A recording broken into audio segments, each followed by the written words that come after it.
Hello students, welcome to our channel. आज के इस वीडियो में मैं आप लोग को पढ़ाने वाला हूँ क्लास 11th इकोनॉमिक्स से चैप्टर नंबर 2 का इंट्रोडक्शन। तो शुरू करने से पहले मैं आप लोग को एक इन्फॉर्मेशन देना चाहता हूँ। डिस्क्रिप्शन में एक व्हाट्सएप ग्रुप की लिंक देके रखिए। अगर आप लोग 11th कॉमर्स में हो, जीएसईबी में हो, तो आप उस ग्रुप में जुड़ जाओ, बिकॉज उस ग्रुप में हम लोग हर एक तरह की अपडेट जो है वो प्रोवाइड करते हैं। साथ साथ में हम आपको पेपर पैटर्न बताएंगे, जो मैं पढ़ा रहा हूँ वो सारे पीडीएफ पीपीटी वगैरह सब उस ग्रुप में हम लोग सेंड करेंगे। तो जल्द से जल्द उस ग्रुप में ज्वाइन हो जाओ। और अगर आप लोग ने अभी तक चैनल को सब्सक्राइब नहीं किया है तो कर दीजिए, बिकॉज आपका जब तक 12th फिनिश नहीं हो जाएगा ना, तब तक हम बेस्ट क्वालिटी के वीडियोस जो है वो आपके लिए बनाते रहेंगे, चाहे फिर वो अकाउंट्स हो, स्टैट्स हो, इकोनॉमिक्स हो या बीए हो। तो जरूर आप लोग चैनल को सब्सक्राइब करिए। तो शुरुआत करते हैं आज के इंट्रोडक्शन के साथ। तो इंट्रोडक्शन के अंदर क्या देके रखा है, देखो इकोनॉमिक्स जो है ना वो बहुत ज्यादा यूजफुल है काय के लिए, साइंटिफिक प्रिंसिपल्स और थियरी को समझने के लिए, ठीक है। और उसके बेसिस पे कोई भी अपना प्रोफेशनल डिसीजन ले सकता है। मतलब कोई भी बिजनेस हो, अगर वो ढंग से साइंटिफिक प्रिंसिपल्स और थियरी समझना चाहता है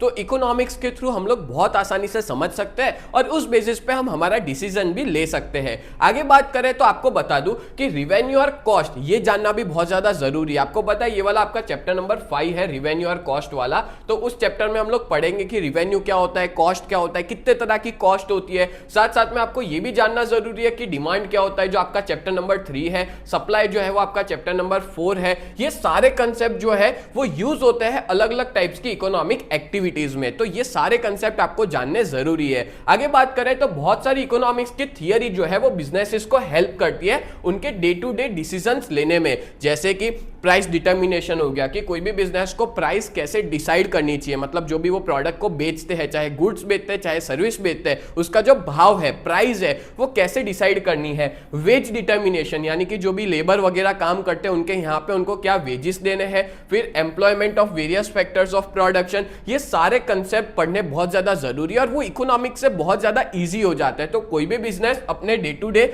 लाइफ में या तो day to day decision making बहुत आसानी से कर सकता है। आगे क्या दिया है, economics provide knowledge regarding the impact of certain decisions. Economics जो है वो हमको नॉलेज प्रोवाइड करता है कि कोई भी तरह के डिसीजन की क्या क्या इंपैक्ट हो सकती है, कितनी अच्छी इंपैक्ट होगी, क्या उसकी बुरी इंपैक्ट क्या होगी, वो हर एक तरह की इंपैक्ट के बारे में हम लोग जान सकते हैं इकोनॉमिक्स के थ्रू, ठीक है। चलो आगे बढ़ते हैं। नेक्स्ट देके रखा है, इकोनॉमिक्स को एक ऐसा साइंस माना जाता है जो हमको day to day decision making में हेल्प करता है। हर ह्यूमन बीइंग, मतलब मैं हूं, आप हो, कोई भी ह्यूमन बीइंग या तो कंज्यूमर होगा, कंज्यूमर यानी कि खरीदार, जो हम लोग खरीदते हैं और कंज्यूम करते हैं गुड्स को, या तो वो प्रोड्यूसर हो सकता है, प्रोड्यूसर यानी कि वो खुद बना के बेच रहा है मार्केट में, या तो फिर वो लेबर हो सकता है टाइम टू टाइम। मतलब लेबर मतलब क्या होता है कि वो जो भी गुड्स और सर्विस है उसके प्रोडक्शन में लगा हुआ है, ठीक है। टाइम टू टाइम जो अलग अलग फेजेस जो है वो ह्यूमन बीइंग के देखने को मिलते हैं, या तो कंज्यूमर, या तो प्रोड्यूसर, या तो लेबर। तो इकोनॉमिक्स जो है वो हमको हेल्प करता है, या तो इन लोगों को हेल्प करता है